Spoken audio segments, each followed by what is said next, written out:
everyone, you're watching Mayshad Choice Weekly Kickoff Conversation. I'm Neza Alawi, founder and CEO of Mayshad Choice, the New York-based company that empowers women on a daily basis. I am here today on Dr. Risa Ryger's show, where she will be giving us advices on how to go through parenting during this time. And we are hosting Michele Risa, who will be joining us later on the show to talk to us about her elevation tips. Thank you. Hello, Dr. Ryger. How are you doing? I'm doing just fine. How are you, Neza? I'm great. I just posted on my Instagram pictures of New York empty, and I said, well, I just went out to check if I was the only one still in quarantine here. Maybe there is something happening outside that I don't know of. Well, actually not. We are all still in quarantine, and patience and celebrations are the words that we will be exploring today. So, Dr. Ryger, this question got inspired to me by my daughter, who was telling me a few days ago, Mom, you've never been a stay-at-home mom. And when this started and I saw you in sweatpants, I was just wondering, how are you going to be dealing with this? And then I saw that you took over with restructuring yourself, your business, and our work. And the truth is, yes. So I don't feel that I'm a stay-at-home mom because I'm working the whole day. And the question is, how do active professional moms who relate to their identity of staying at home now, how are they coping with this? This is a new identity for career women who are spending the day at home. Neza, I am so excited to tell you that your audience, our Mayshad community, are the first ones to get this information. And so as I was thinking about women and really the kinds of roles that we have, I thought that we really are in the 3 F's of our role categories. So we are the feelers, the finders, and the fixers. And we are the ones who help make it better. Whether it's a boo-boo on a finger, or disappointment, or a tough situation, or creating celebration, we are the ones who, as part of our role and as the space of integration of role, gender, and expectation, these are some of the spaces that we sit in. And actually, as I was thinking about it, there's also a 4th F that I want to add in, and that 4th F is freelancers. We're also freelancers. So in addition to being the feelers, the finders, the fixers, we're also the freelancers. And what I mean by freelancers are that we take anything else that's left. Whatever it is that's left, whatever it is that needs to be done, whichever role we need to go in and get our hands in, have our presence in, we are doing that. And that's really the 4th F. Now, one of the things that we need to be careful of, and we can talk more about role and gender and how important that is, because as the feelers, the finders, the fixers, and the freelancers, we're also the ones who set a tone at home. We're the ones who, through our facial expressions, through the look in our eyes, through our foreheads wrinkling up, or through our smiles, through our joyousness, and set a tone at home. And so as we think about these 4 F's that we are in, and we take on at different times, that it really does behoove us. It's really important to understand what these roles look like, who we are at home, what do we expect of ourselves, and what do we expect of others, and what others expect of us as well. And I just want to add, before I send this back your way, that one of the important aspects of these 4 F's is that we have to be aware. We have have to be present. We have to be in a space of being able to notice what the effects are, what the impact is, what our experience is in these roles. And we need to be aware and conscious of it, because there can also be three other F's that we can experience. We can experience being fatigued, we can experience being fed up, and we can experience being finished. And so it's looking at how we balance all of this and the presence within ourselves that we create and then we project just through our being. Thank you, Dr. Ryger. I love this new definition that comes and reinforces the feminine side of women. We are feelers, we are finders, we are fixers, and we are freelancers because we have that ability to just adapt to new jobs and new hats. Sometimes it's just like a daily situation or a longer period of time. And so how, as hardworking moms and women, not specifically moms, because this definition that you're talking about is I always say we are the mothers of next generations, whether we have a child at home or not, we are the transmitters. So how do we make sure that our identity is not lost when we've had pleasure working and being proactive, and how to not fall now in the other F's of fatigue and being fed up? How do we deal with it, with this situation? Yes. One thing I would ask, and maybe it seems a bit removed, but it'll really be on point, which is to think about what are the adjectives as professional people when we're in our work role. And it's really not just a role. It's I think role really demeans what this is. It's not a role that we're taking on. It is a part of our lives, a part of who we are, an important part of who we are. And so what are the adjectives, if we think of ourselves in our work, our entrepreneurial, our professional capacities, what are the adjectives that we think of for ourselves in that capacity? And then what are the adjectives that we think of when we're at home and when we're not in that capacity? Of course, it's always a piece of who we are, but what are the adjectives that we think of when we're not in that space? And so where is it that we need to have more congruence? And it gives us an opportunity to really think more about what are adjectives that we want to drop in certain places, that we want to emulate, that we want to grow, and we want to have help thrive.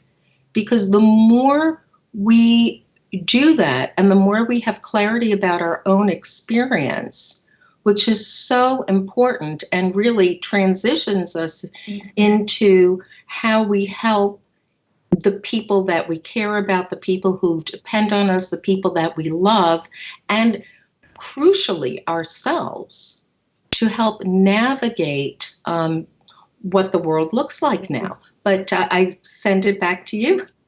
No, that's very interesting what you're saying. It's true. It's not about being at home or being physically at work that makes a difference. What is it? Where is the pleasure that we get from being at home, from being at work physically? It's our productivity level. We feel that we have been productive. We feel that we have a capacity to disconnect from personal problems. And so if we recreate that disconnection, even from staying at home in working hours, then we are overcoming the situation. And I think the third point is that pleasure of waking up in the morning, taking our shower, putting our makeup, our clothes, and feeling that we're getting ready for something, and we should still do it. This is something that I have been doing, and yes, I go from my workout clothes early morning to my shower, to my day clothes, and then my evening clothes. And I think it's just important details that make us feel that the 24 hours are not just the same hour. So the second question is really focused on children that we have at home. And I've been controlling as much as possible their time in front of TV or social media at an early stage. I remember imposing my daughters were born in 2008 and 9, and at that time I imposed to not have any TV during the week, and it was only during the weekends. Mm-hmm. And they grew up just embracing that rule and reading during the week. And then one day came up the phone that we got to the elder one, as their dad and I are divorced, and it became a tool that was convenient for the situation. And that's when I couldn't control that intake anymore. And so the younger one, who didn't have a phone, was complaining on, you don't let me watch TV, and my sister is in front of a small screen the whole day where she's watching her content. And so in this specific moment, actually technology and digital is the situation to school. So they are in their room and they're in school supposedly the whole day. So how do we control that? And should we control it now, when the same screen that becomes a solution to school is also can be also a distraction? Nessa, I really hear what you're saying. I also have two daughters. They're grown up now, but I remember that with my first daughter, I was really able to have, to be able to regulate how much sugar, how much candy she had. And by the time my second daughter was probably 2 years old, she had more sugar than my first one had her whole life. And so we do the best we can. And what you're talking about is so on target, because it's technology now that has really helped us be able to stay in connection, not feel isolated, be able to continue with our lives in very important ways, have our children be educated, have them stay in contact with work, have them stay connected with friends and relatives and people who may be far away. I know part of your family is a long way from Manhattan. And so being able to have that contact is wonderful. What we can say is that for about everything, there is moderation. And that for everything, there really needs to be alternatives. Mm-hmm. And so we're not saying never, but we're also very much not saying always. And that the time will come when life is going to go back to being more active and having more alternatives. And if we just become used to this particular method of keeping ourselves entertained, etc., that we're really going to be doing ourselves a disservice and our children a disservice. Because when we think about the whole child, we think about our whole child. And what is healthy for our whole child, right, in terms of their development and being people. So we can think about, and this is not in order, we can think about their academics, their being physical. I'm just going to go through the kind of the list now, and then we can go back and talk about it. But we want them to, they need to be academic, they need to be physical. We want them to be creative and connect with their creativity. We want them to develop their kindness. We want them to be able to get enough sleep and to eat properly, because those are essential aspects of being healthy and developing.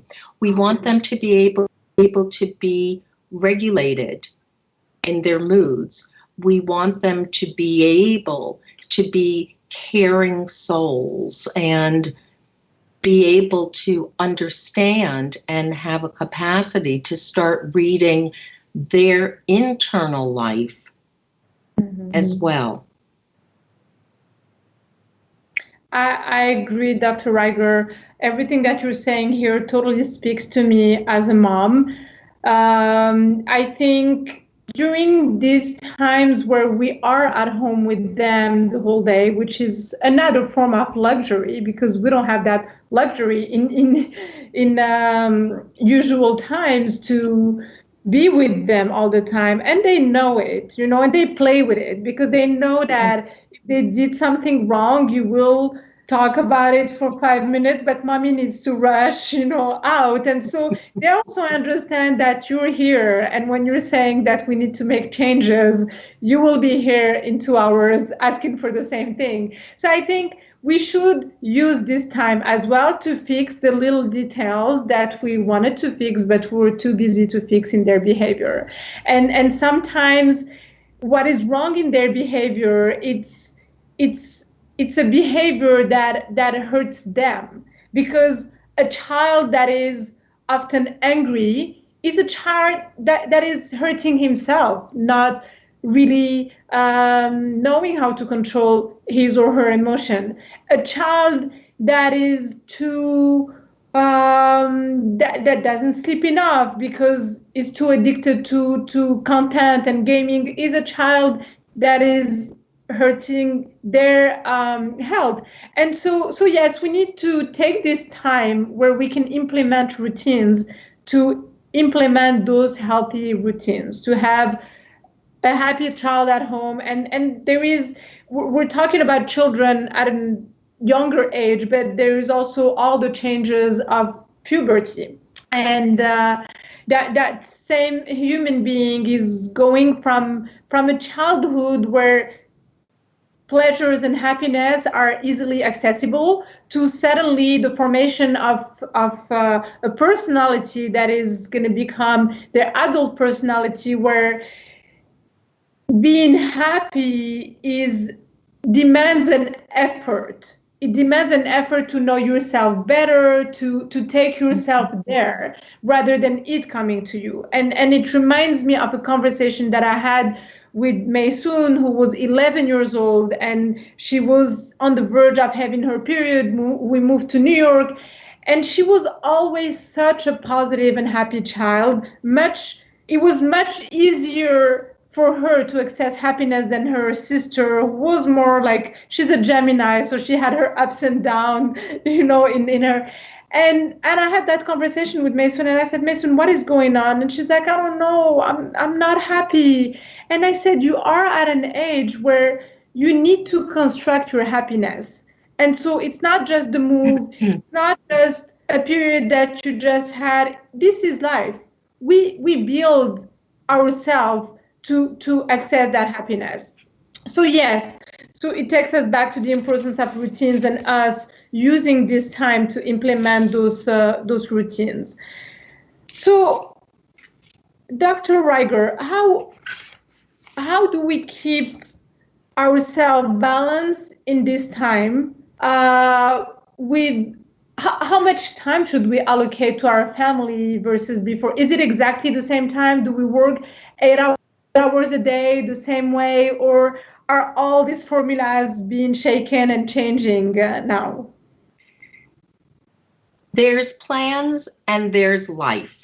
That's the best beginning to answer this question that I can give you, Neza, and to give to our Mayshad community, who I'm just so happy that you're here joining us today. And we can attempt to have hard cutoffs, and sometimes there are things that happen in our work life that just don't make that possible. And sometimes there are things that happen in our personal lives that also don't make some of the times that we set out for our work lives possible as well. And so we need to have our adaptability. At the same time, we also need to keep ourselves grounded and have time and set aside time for what's important. Now, when you were talking about your daughter who wasn't feeling happy, one of the things that can happen with children is that they really don't know how to identify what is going on inside of themselves. And so they are unable to put form on it. They're unable to identify it. There's something called name it to tame it. Mm-hmm. And they can't put form on it. They can't identify it. And so then they don't know what to do with it. And certainly in my private practice, I meet with professionals all the time. There are issues with children that come up all the time because this is what life is like. And that sometimes there are children who are just having such a hard time because they don't know what else to do. They don't know how to identify what's going on, and then they don't know how to respond to it. So being in this time of stress, because it is a time of stress, gives us an opportunity, first and foremost for ourselves, to be able to identify what are we experiencing, what are we feeling, and being able to identify whatever that may be, and be able to identify it courageously. Because you were saying, and I think it's really important that we can identify what we're feeling and we can decide that this isn't a good time for me to deal with this, so I'm going to put it aside. Now, that's a decision.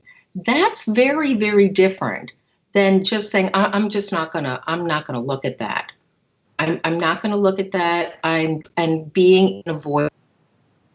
Avoidance is a very different space and a very different kind of experience than being able to say, this isn't a good time, let me park this for now, and then I will get back to this. Different. And that's very important to be able to do. And so for our children, I always love to ask children, how do you know? These are my questions. How do you know when you're feeling happy? How do you know when you're feeling sad? How do you know when you're feeling worried? And we can go through other questions, because until we can identify our own internal experience, we may not know exactly what our options are to respond to it. So this point in time and having this moment of togetherness, whatever it may look like, and you and I, we've talked about this, it doesn't look like bliss all the time. Right? That it's that opportunity for children to be able to say, I'm feeling happy. I just feel this lightness. I feel this warmth inside of me. And children can be extraordinary if you give them the opportunity to tell you what's going on in their bodies, because the body informs the brain, and so to give them a path of understanding.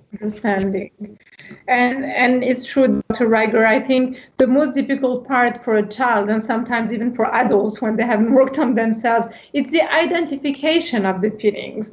Where do we stand? And so am I happy? Am I not? Sometimes a child will cry and they don't even know why they're crying. They're crying because they're exhausted, but they think that they're crying because they want something. And so yes, I think it's really important to help children through that process and understand also that there is a lot of anxiety and trauma around what is happening today. For them to stay away from school, my daughters have learned on Friday that they're not going to school until the next year. And the one who's in 5th grade, it was supposed to graduate from elementary school and then go to middle school.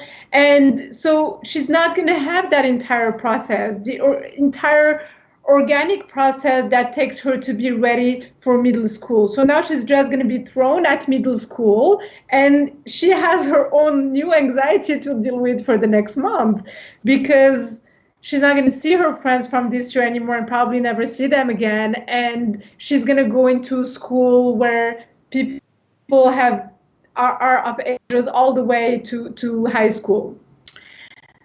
Another question, Dr. Ryger, how to help kids manage the topics of illness and death, knowing that a lot of children have never experienced death around them and don't even know what it exactly means. So how serious do we get in addressing those issues when clearly the threat that is keeping us at home is death, and is us being potentially infectious to other people who can die of it?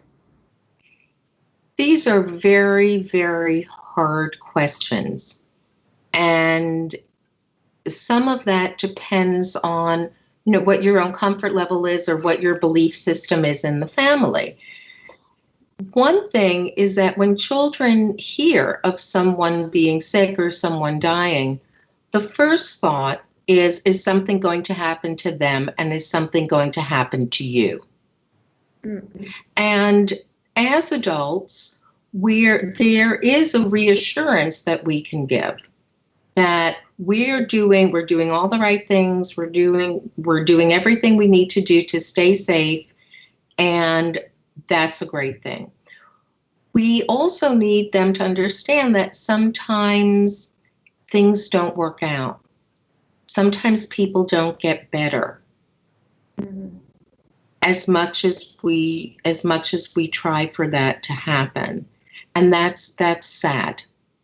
That's sad. And at the same time that we're doing what we can. Now, with your daughter who's going through the disappointment of her end of fifth grade not being what everyone would have imagined it to be, right? There is no, and I'm sure you're not, but I'm just saying that generally there is no going in and saying, well, it's okay, and next year it'll be fine, and that it's so important to first hear what our children's worries are, to not make assumptions. We may think it's this, but it could be absolutely that. And so for your daughter, for example, in this disappointment, right, and this worry of hers, is empathizing with her, hearing what she needs to say, having her feel heard, having her feel respected. And then once she feels felt, she feels felt, she feels understood, she feels that her experience has value, her thoughts or her emotions have value, that then we can move from there. But the first thing to do is really ask your children, what is it? What is it that they're worried about? And that to be able to, when you ask the question, to be ready in yourself to really hear what they have to say. And some of that is something we've talked about a little bit, is that finding that point of internal steadiness that needs to be authentic. When you're authentic and you're sitting with your child authentically, and you're really ready to hear what they have to say, and you're listening to it, and you're ready to take it in a non-judgmental fashion, that they will be able to tell you more. And the more they share their experience, the more light you bring to it. They feel that they can say that they're afraid one day or something else, they have a worry that's come up. The more they feel that you can hear them, the more light gets shined on that. It doesn't sit in darkness. And that's where many fears stay. They stay in darkness. Ask your children, see what they have to say. Is there any idea that they have that could help make it a little bit better or help them feel a little bit better? Would it help them to reach out to grandma, depending on what the age is of your child? Would it help to send good wishes to someone, to get on FaceTime, to make connection in some way? Or do they just need to be with you and have you hold them in your arms? And so we need to ask and not to assume, because we may be very surprised at what we might hear. Maybe we won't, but we won't know unless we ask and give them the space and the grace to respond. Thank you, Dr. Ryger.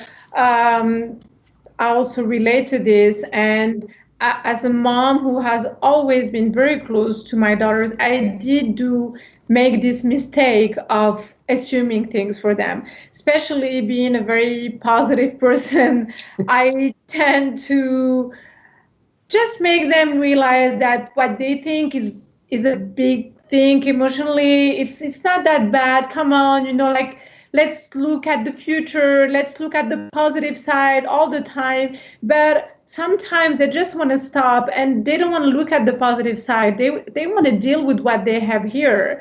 And an example of that was this year, my daughters have lost, we lost the dog of my mom accidentally died. Okay, so my first, and they were in shock, both of them. I will realize after why they were so much in shock. And so I told them, well, it could have been worse. It could have been our dog, which you're close to, or it could have been grandma passing away, and it's just grandma's dog. Like, why? And that was the most insulting things that I was telling them. So why are you telling us? You're not understanding. Why are you telling us that it could have been someone else? It is that dog, and that dog is important for us. And in reality, more than that, it was the first time that anything has ever passed in front of them. And so they were dealing with death for the first time. And so it took me 24 hours of back and forth. I was away for work, and every time that I would call them, I would try to connect with them, and they would just keep pushing me away, like, you're not understanding. Then I realized that it was important to them, and I had to just sit and listen and help them go through it. And so we had to mourn that dog, and that's when I opened up to listening to them. That's when they opened up to starting to solve their emotions. So what you're saying is so important, Dr. Ryger. Do you have something to add?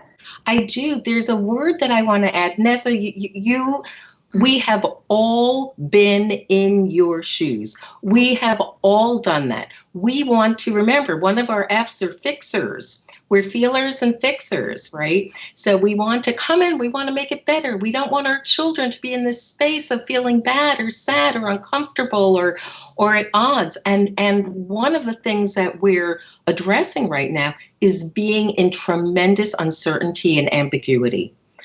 And so the word that I want to say for us to keep in mind in our communications to help people, our children, our partners, or anyone that we love or care about is attunement.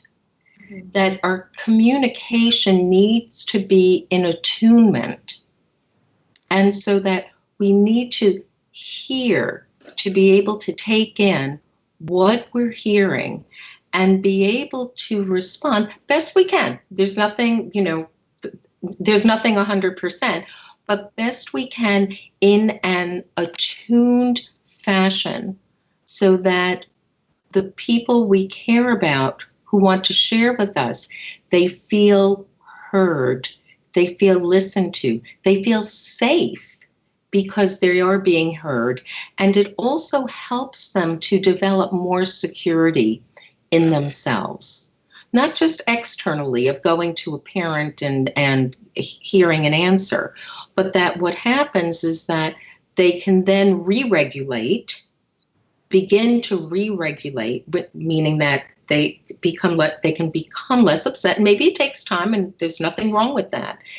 And then they can start to feel more secure about what they're experiencing, sharing the security from you and taking it inside of themselves to have within themselves to be able to soothe and to walk through these steps with themselves as well. So these moments become moments that maybe start off very, very rocky, but they can really develop into a part and a moment of really tremendous connection and closeness and love. I agree. So thank you so much, Dr. Ryger. Today we have a guest joining us. As I said at the beginning, it is our first time since we started this series, and it will be a weekly new format where we will receive a guest contributor who will share with us their thoughts on the subject and on mental well-being in general. So Michele Risa is the CEO and founder of Collaborative Solutions. She's the president to Only the Source, formerly president of Manhattan Holistic Chamber of Commerce, director of planning and development, Conversations New York, award-winning co-author of Conscious Entrepreneurs, a radical new approach to purpose, passion, and profit. Hello, Michele. Hello, Nessa. Thank you so much for having me. Hello, Risa. Hi, Michele. Welcome. So, Michele, can you tell us a little bit, from having heard this conversation, and tell us a little bit about your work and what are your advices here to our audience on how to keep elevating themselves even in these moments of crisis, whether it's in a home or a family or with team members? Okay, well, thank you. And so I find the most incredible parenting skill is modeling, And I'm going to focus on stepping outside expectation and outside our comfort zone. So let me start by saying I believe in these times, yes, of challenge, that we also have great opportunity. And seeing both, I have found, helps us stay grounded and calm as parents and leaders, right, to learn and grow. And I appreciate, as humans, we're hardwired for survival and seeking security, the known and what's happened in the past, as well as what's controllable. And yet, right, life just continually causes us to bump up against the unknown, the uncontrollable, right, with discomfort, our feeling of discomfort. So we like when our expectations are met, and we can be disappointed or angry or even fearful when they're not met. So since we know the negative consequences of fight or flight on our physical, mental, and emotional bodies, I'm offering in this moment for us to consider the opportunity to broaden what is comfortable. And I'm going to answer the question how by offering 5 questions. And just before we do that, speaking of how important it is to connect to our bodies, just ask everyone in this moment to bring your crown up and your sit bones down. And as you take a wonderful breath into your beautiful heart, just allow your chest and your heart to expand.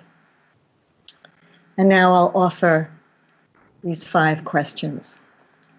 1, what if when your expectation was not met, you paused and asked yourself, what else is here that I'm not seeing or hearing? 2, what if you ignite the curious mind and uncover what was not previously understood about you, your character, child, or circumstance? 3, what if, as the old anxious reaction turns into a calm reflection, you leverage this beautiful laboratory of life and gain new insights and wisdom? 4, how might the process of questioning and learning increase your adaptability and resiliency while experiencing greater peace? 5, how might your life change if you grew more comfortable with the uncomfortable, stepping out of your comfort zone? So in this moment, consider that you can handle much more, that your slice of life expands and gets richer. And so living life more fully as life supports you more fully. Because I believe we're here to live life to its fullest and experience anything and everything. And so I'm going to quote the 19th century philosopher Nietzsche in his Love of Your Fate. Quote, whatever your fate is, whatever the hell happens, you say, this is what I need. It may look like a wreck, but go at it as though it were an opportunity, a challenge. If you bring love to that moment, not discouragement, you will find the strength is there. Any disaster that you can survive is an improvement in your character, your stature, and your life. What a privilege. So in moments of overwhelm or in moments of opportunity to raise our consciousness, which is what I believe this is, consider turning inward. There's more than what appears on the surface. I invite you to consider the opportunity of what today can offer you, no matter how it shows up. And what unmet expectation can help you grow. What bold step can you take from learning today? Maybe it begins with compassion and love, as Nietzsche suggested, and honoring your humanhood while claiming our divine inheritance as strong, wise, sage. Modeling this for our children and the world. Thank you, Michele. Thank you for this conscious reminder. Thank you for reminding us the work of Nietzsche and those great philosophers that are just timeless. It feels like he's sitting with us and he just wrote this over what we're experiencing right now. And sometimes you read Socrates that is way more ancient and it's just so contemporary. I hear questioning ourselves instead of focusing on blaming others. In your word, I hear acceptation, accepting the situation and stop to battle it. And I hear adapting to it, to be able to create the new future. And these are all values that are very important to explore now. And it's almost like we don't have a choice. And yet people will still keep battling and will still keep, talking about, oh my God, what is happening? This is so disappointing. How did it happen? It's not about the how and why. It's about it is here. And just take it, because life also brings things for a reason. And how are you going to be part of it? How are you choosing to be part of it? How are you choosing to be part of the future? Do you just want to be part of the past? Or do you want to be a game changer in the future? So back to these words, I have another question for you, Michele. What tactical steps can we each take ourselves or our spouse or kids to achieve a higher level of consciousness? So put this back in that home that is crowded with different actors that have different levels of stress. And how can they take this time? How can you be the fixer, the transmitter, and transmit that to the other members of that household? Thank you. I have found that I rely on my foundation, which is my daily connection to me, right? That, as I was saying, if I go inward, Neza, and as these things arise, if I have that inner foundation of connection, then I can step back, as you said, away from the how is this happening, how could this be? And as I was also suggesting, might there be more than just what's on the surface and an opportunity here that I may not see, right? That I that is not so apparent. And just bringing in that there's something else there. So I'm doing both. I'm sorry, let me be clear. So I'm both looking at what's happening and saying, in addition to the negativity, I also see opportunity. And that helps me stay calm and grounded and take a step back, right? And manage it better. Because I know when I go into fight or flight, I shut down my brain, right? I can't access my intuition, my creativity, my wise decision making. And inside there's this trust, right? That if this is occurring and I have this opportunity, right, that I can access my resources. And I am advocating that we all, to manage through this time, develop a practice that enables us to go there.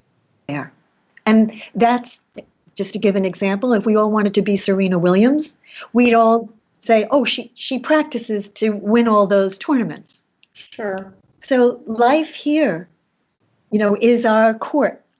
And the practice is sitting with ourselves and coming to that place of calm, right? And even if answers aren't immediate, I believe we all have found, I'm sure you, Risa, and myself, right, that if we just say we're open to receiving greater information and answers, it certainly comes. Right? So the tactic, to be specific, is to turn inward, to create that foundation, that relationship with yourself, so that as your children are experiencing the unknown, or even yourself, the unknown and the uncontrollable, we can come back, expand our comfort zone with that, yes, and use our foundation to navigate through this, uncertain time. Thank you, Michele. So we will be going through the questions from the audience, and you can stay with us, both of you, as they will be directed to both of you. So one question from the audience is, as I'm working from home and left my home where I was going to be isolated on my own to move back to my parents' home, which I haven't lived there since the age of 21. It feels like a regression, even though it shouldn't feel. And so this is a person that is in transition between jobs, wouldn't have normally moved back to her parents' home because she's in transition, but she is doing it now because of the COVID-19 situation. How do we not feel that we are regressing by going back to our parents' home in these times, knowing that we are also seeking to be in our family nest as much as possible in these times? Dr. Ryger, would you like to answer this question? I'd be happy to. It's a challenge. It truly is a challenge. And there are, Michele, to your point, that there are some real positive components that can come from this.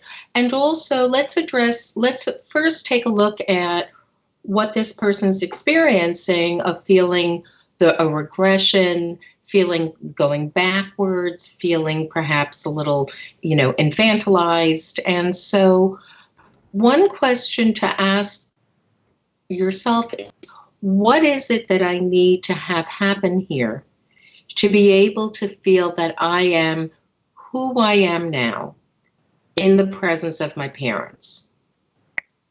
And so that there is the history, there's incredible life narrative, and also simultaneously there is a now. And the now is, well, something as mundane as, do you want mom or dad to do your laundry? Or are you the person who's going to do your own laundry, change your sheets? What is it that you want to negotiate and navigate that helps you be the person who you are now, with the capability the capacity that you have, the skills that you have, the wisdom and the experience that you have now. What is it that you want your parents to see?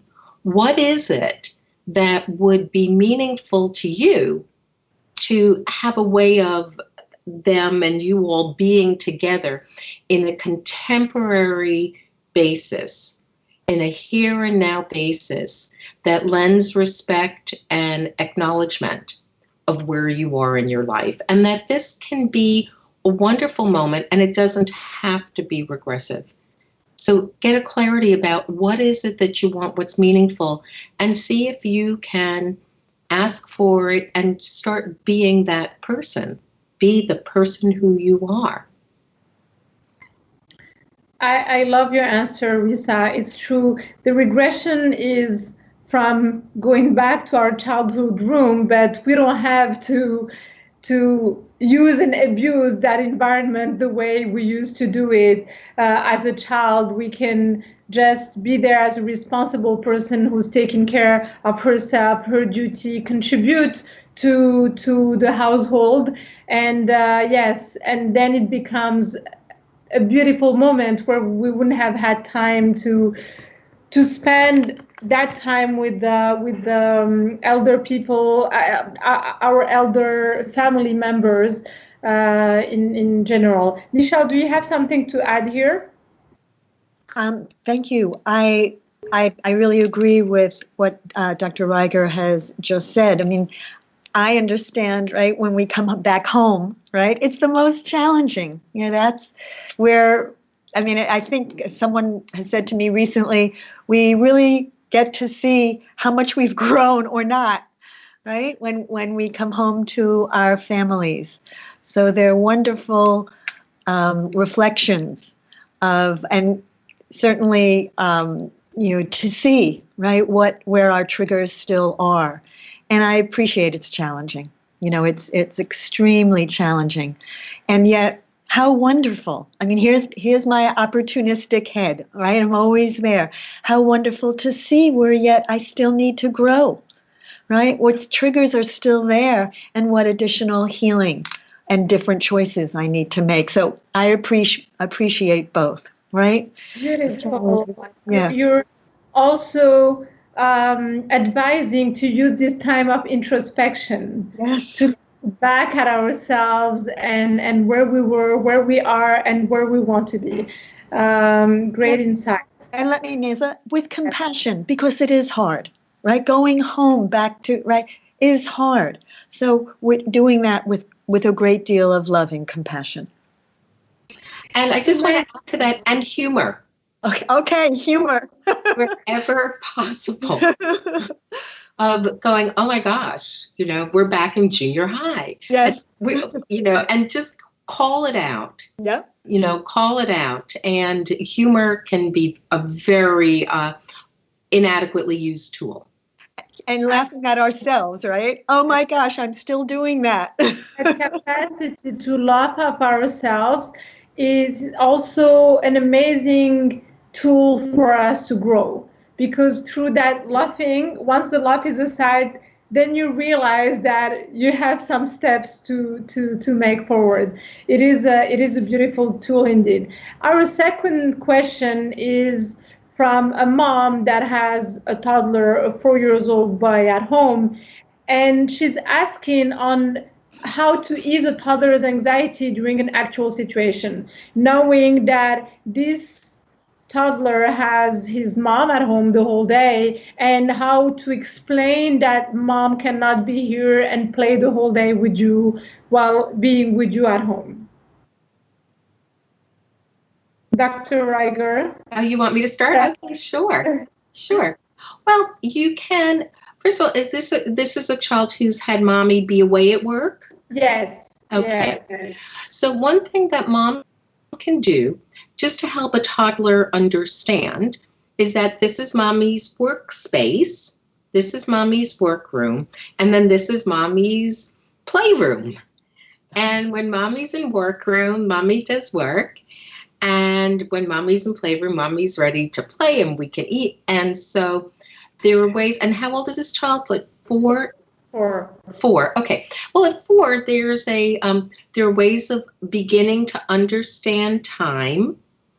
And depending on whether or not you can check in, you can also help your child to anticipate. You can give your child a way of if they know numbers, like at what number you're going to be back. You can ask your child to do something of a plan of what they'd like to do when you come, and that you can give your child something to do during that time. You can give your child something to hold during that time. And that also, when you do come out of the room, that you say to your child, what a great job you did.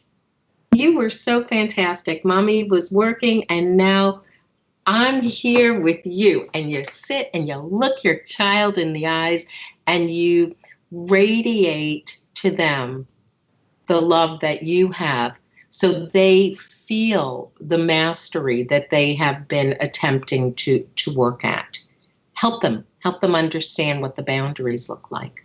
And if they can't, keep working with them.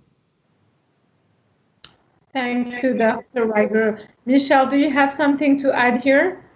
I would just like to say I just so appreciate Dr. Ryger reminding everyone to come back after being away with positivity, right? And saying, congratulations, good job, or whatever the words are, right? And celebrating, yes, whatever they've done, as well as that reunion. So totally on board with that.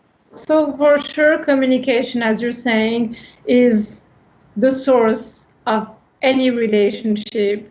So to communicate properly the spaces and the times, and even if it's not understood right away, to just keep doing it over and over and staying consistent in our communication. So our next question is about the celebration, how to celebrate during this time. So Michele, please tell us about it. How do we celebrate either with friends, with external people, but also with people at home or alone during this time? Let me answer that by saying I'm happy to hold both the positive and the negative. I'm deeply, deeply feeling the challenge of this time and the sadness. And I believe the complexity of life offers us so to celebrate. So as many of us know, I'm celebrating us being able to meet here, right? And otherwise maybe we would have not. Or that now people from all over the world can join this conversation. Whereas in the past they may have been having to show up in a live event, yes, physically, and most people being from New York, yes? Or, using this in a more meaningful way. Look at all of what we're discussing here, right? That this is bringing up, I feel in life, we come up against these obstacles, and when we're busy, we don't have time to really, as Dr. Ryger just said, to help our children create boundaries or to celebrate our accomplishments. And so a more meaningful interaction has, I think, developed among many of us. And I'm not ignoring that, there's challenging times for people being in tight quarters as well, yes? And I just say it just, again, offers us the opportunity to see maybe what hasn't been addressed in the past and maybe swept under the rug. And I appreciate it's not easy, but I believe in us. We're powerful beyond belief. And I will say together, like you are doing, like Dr. Ryger is doing, we together will be able to learn and grow and come out of this far stronger and wiser than ever before. So that's my answer to you.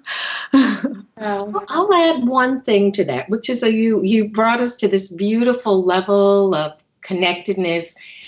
And I'm going to share something very specific, which is that one of the things that we do in my family, because sometimes it's time to talk and sometimes it's time to not talk. And one thing that we do that's really important, because music is an important part of our lives, is we put on some music and we dance. And it is just whatever it is. Maybe we've had a hard day, it's been tough, whatever it is, put on some music and let it go and get that physicality of just moving in the way that is expressive for you, and be together. You don't have to dance together, but just let it go. And sometimes we just need to let it go. An oxytocin moment. Yes. An oxytocin moment. Yeah.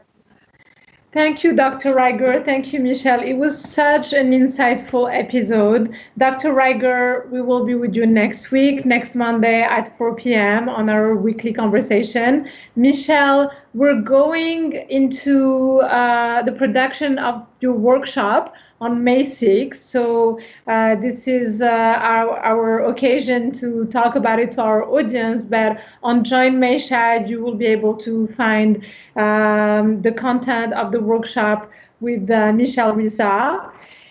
Also, another point to finish this is, please, if you want to watch this content, if you haven't watched it, or if you want to share it with your friends, you can find it on the Mayshad Choice YouTube channel. And on Join Mayshad, www.joinmayshad.com, you can find all our content, workshops, events, and everything about us all the time. Thank you, ladies. Thank you, everyone. Thank you. Thank you, Neza. This was lovely.